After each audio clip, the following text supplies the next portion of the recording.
নামাজ রোজা হজ যাকাত আপনাকে জান্নাতে নিতে পারবে কি পারবে না এর কোনো গ্যারান্টি নাই। কিন্তু তার বাড়ির পাশে প্রতিবেশী অভাবী ছিল, অভাবগ্রস্ত ছিল, দিন যায় নাই, না খেয়ে রাত যাপন করেছে, তুই একটা দিন খবর নেস নাই। রাত্রি বেলায় খেতের ইটা খটে আসে না নাই? হ্যাঁ, এই খেতালা কি বলে? হ্যাঁ, এই যে মাটিটা যে আনলেন এর হিসাব দিতে হবে না? এই যে বর্ষা সিজনে দেখা যায় একজনের জমির আলবিং আর একজনের জমিতে চলে যায় কি যায় না? ওই মাটিটা যদি আপনি দখল করে খান, ওই বান্দা যদি মাফ না করে আল্লাহ আপনাকে কি করবে না? মাফ করবে না। হঠাৎ মৃত্যু মানুষেরই বেশি হচ্ছে কি হচ্ছে না? এই যে পাশেই বাজার করে বাড়িতে এসেছেন, কিছুক্ষণ পরে ঘোষণা হয় অমুক মারা গেছে। আফসোস করে আমরা বলি এই লোকটার সাথে একটু বাজার করলাম, ভালো মানুষ কিভাবে মারা গেল? এই মারা যাওয়ার কারণ আছে না নাই?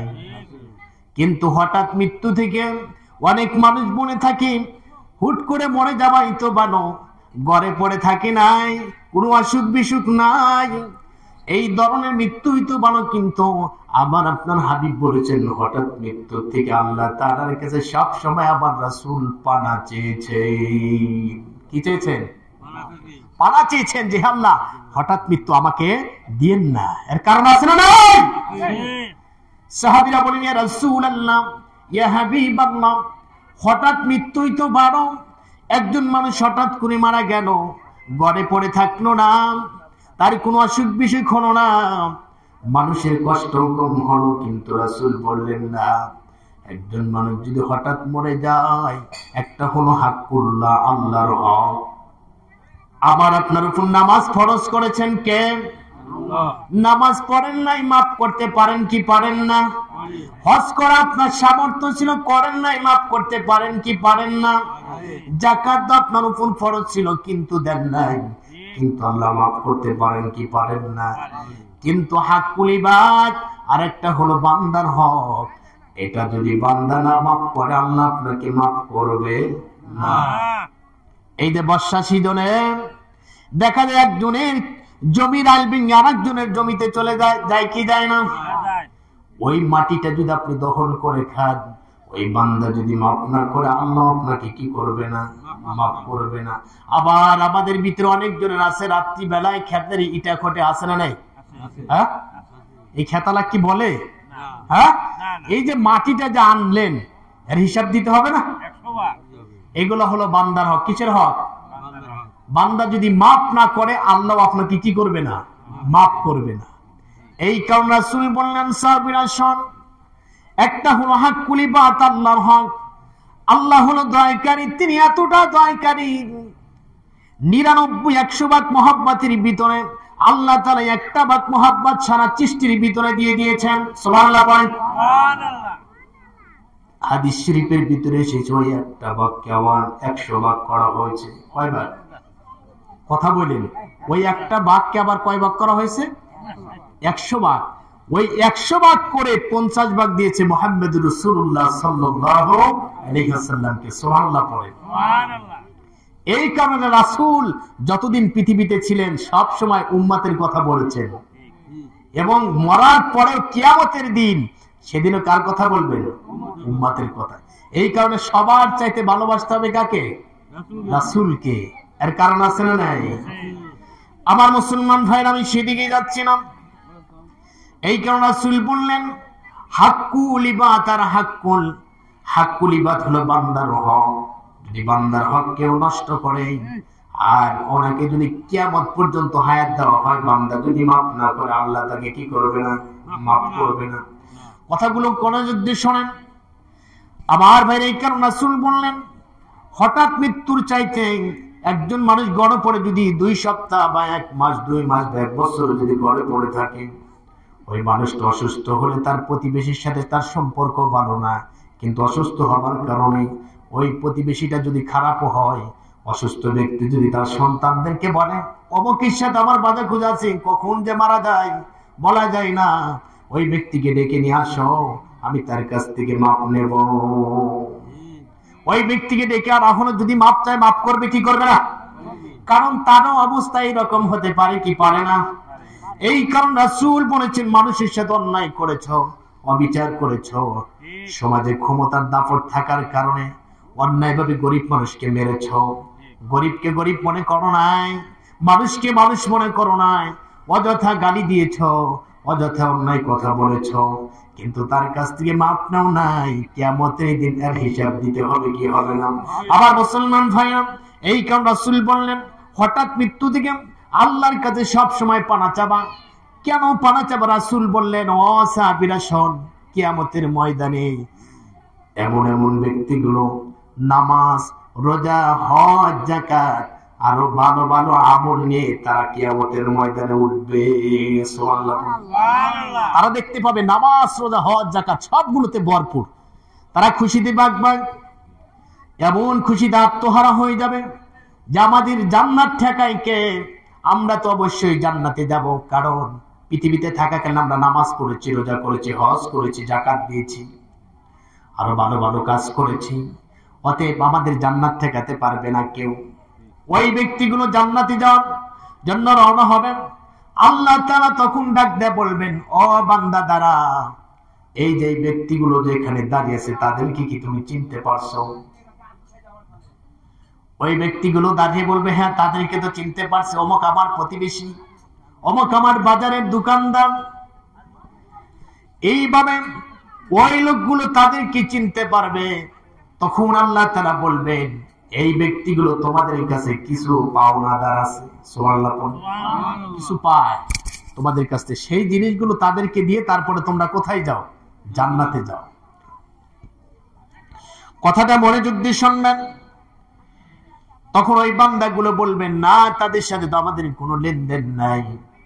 তখন আল্লাহ তাআলা বলবেন, বান্দা তোমার আমলনামা তোমার গলায় ঝুলিয়ে দেওয়া হয়েছে। শুধু তাই নয়, আমি না ঘোষণা করেছিলাম, ফামান ইয়া'মাল মিসকালা যারাতিন খায়রান ইয়ারা ওয়া মান ইয়া'মাল মিসকালা যারাতিন শাররান ইয়ারা।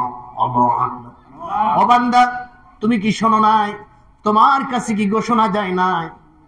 আমার প্রিয় বান্দাগুলো, তোমাদের কানে কি এটা পৌঁছায় নাই যে পৃথিবীতে বান্দা যদি যারা পরিমাণ কোনো ভালো কাজ করে, নেকির কাজ করে, আমলের কাজ করে, কিয়ামতের দিন সেটাও বান্দার আমল নামায় দেখানো হবে।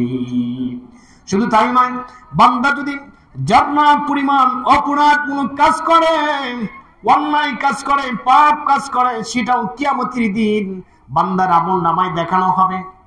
তাফসীর কারকটা বলেছেন, এই জান্নাতটা হলো একটা শস্যের দানা কণাকে যদি 70 টুকরো করা হয়, একটা শস্যের দানাকে যদি 70 ভাগ করা হয়, খুবই সামান্য হবে না? খুবই তুচ্ছ হবে। তাফসীর কারকটা এটাই বলেছেন যে কারণ আপনি যে শীতের দিনে দেখবেন, কারণ টিনের ঘর ছিদ্র থাকে, আপনি সকালবেলা দেখবেন সেখানে সূর্যের আলোটা গিয়ে ঘরে আলোকিত হয় কি হয় না? আপনি দেখতে পাবেন। আপনি আলোর দিকে তাকাবেন, দেখবেন সেখানে ছোট্ট ছোট্ট কি যেন দেখা যায়। দেখা যায় না? ছোট্ট ছোট্ট কি যেন দেখা যায়, বালুর মতো, তাই না? চোখে পড়ে না। তাফসীর কারকটা বলেছেন, মনে করো ওটাই জাররা। ওই যে ক্ষুদ্র ক্ষুদ্র জিনিসগুলো দেখা যায়, ওটাই মনে করেন জাররা। ওই পরিমাণ পাপও যদি বান্দা করে, কিয়ামতের দিন সেটা আল্লাহ তাআলা দেখাবে। ওই পরিমাণ নেকির কাজ যদি করি, সেটা আল্লাহ কি করবেন? দেখাবেন। তখন ওই বান্দাগুলো বলবেন যে হ্যাঁ সেটা তো শুনেছিলাম, আমরা তো নামাজ পড়েছি, হজ করেছি, যাকাত দিয়েছি, রোজাও পালন করেছি। আল্লাহ বলবেন, বান্দা তুই আমার হক আদায় করেছিস, কিন্তু হাক্কুল ইবাদ, আমার বান্দার হকগুলো আদায় করস নাই। তোর বাড়ির পাশে প্রতিবেশী অভাবী ছিল, অভাবগ্রস্ত ছিল, দিন যায় নাই, না খেয়ে রাত যাপন করেছে, তুই একটা দিন খবর নেস নাই। আছে না নাই? অনেক প্রতিবেশী আছে, তার 5 ডিসিমাল জায়গা আছে, তার প্রতিবেশীর তার 1 বিঘা জায়গা, কিন্তু তিনি চিন্তা করে প্রতিবেশীকে যদি দূরে সরানো যায়, ওই 5 ডিসিমাল আমি দখল করতে পারি, কিনে নিতে পারি। আসলে কিন্তু রাসূল কি বলেছেন? তোমার 2টা সন্তান, কিন্তু তোমার 20 ডিসিমাল জায়গা আছে, তোমার 2টা সন্তানই কিন্তু ভালো চলে যাবে। কিন্তু ওই ব্যক্তির চিন্তা ভাবনা থাকতে হবে, 2 ডিসিমাল আমার প্রতিবেশীকে কম দামে হোক বা চড়া দামে হোক বিক্রি করে দেই, তিনিও ভালো হলে চলুক, আমিও ভালো হলে চলি, কারণ এই পৃথিবীটা তো চিরদিনের নয়। আবার মুসলমান ভাইরা, এই কারণে আল্লাহ তাআলা বলবেন, বান্দা এই যে তোমার পাশেই প্রতিবেশী অন্যায়ভাবে তার সম্পদ তুমি গ্রাস করেছ, তিনি গরিব ছিল, অসহায় ছিল বলে তুমি জবরদখল করে তার সম্পদটা ছিনিয়ে নিয়েছ। বান্দা তখন কোনো উত্তর দিতে পারবে না, বলবে আল্লাহ আজকে তো দেওয়ার মতো আমার কোনো টাকা করি নাই। তখন আল্লাহ তাআলা বলবেন, বান্দা তোমার যে আমল গুলো আছে সেখান থেকে ওই বান্দাকে দিয়ে দাও। তখন এইভাবে হাদিসে এসেছে, দেখেন যে আপনার সারাটা জীবনের আমলকে 100% করা হলো। কয় পার্সেন্ট? 100% করা হলো। আর এই 100% সম্পাদের এই আমলের ভিতরে আপনি মনে করেন যে 90 ভাগই কি করেছিলেন? অন্যায় কাজ করেছিলেন, বা 10 ভাগ ভালো কাজ করেছিলেন। 100 ভাগ করার পরে আপনার এই আমলগুলোকে 90 ভাগ আপনি ভালো কাজ করেছেন, আর 10 ভাগ কি খারাপ কাজ ধরেন। কিন্তু পাওনাদার গুলো আছে 10 জন। কয়জন? কথা বলেন। প্রত্যেক ব্যক্তি যদি 10টা করে টাকা পায় 100-এর ভিতরে, কথা বলেন, বা 12 জন পাওনাদার আছে, 10 টাকা করে যদি পায়, আপনি কয়জনকে দিবেন? 12 জনকে দিতে হবে না?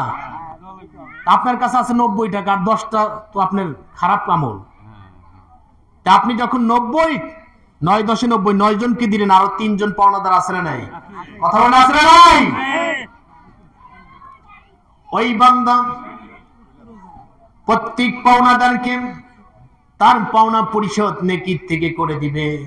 যখন এমনি ভাবে 9 জন, সাধারণত এটা উদাহরণস্বরূপ আমি বলছি, 9 জন পাওনাদার যখন তাদের পাওনাদার নিয়ে চলে যাবেন, পাওনা নিয়ে চলে যাবেন, কিন্তু এখনো 3 জন পাওনাদার হয়ে যাবে। কিন্তু ওই ব্যক্তিগুলো দুনিয়াতে নামাজ করেছে, হজ করেছে, যাকাত দিয়েছে, কিন্তু পরের হক মেরে খাওয়ার কারণে কিয়ামতের দিন কাঠগড়ায় ধরা পড়েছে।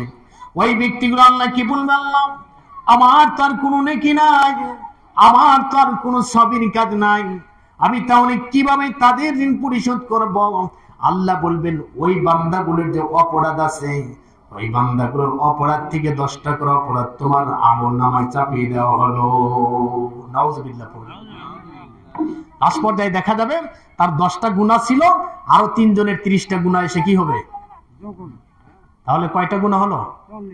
সাধারণত 40% কি হলো? গুনাহ হলো। তার যা আমল ছিল সব কি আগেই তো শেষ।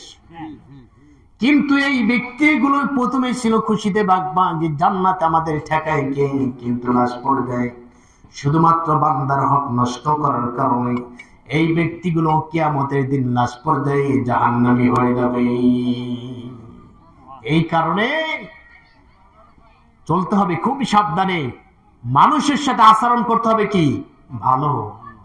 কারণ নামাজ, রোজা, হজ, যাকাত আপনাকে জান্নাতে নিতে পারবে কি পারবে না এর কোনো গ্যারান্টি নাই। কিন্তু ভালো ব্যবহার, উত্তম আচরণই মানুষকে কোথায় নিবে? জান্নাতে নিবে। সুবহানাল্লাহ পড়েন।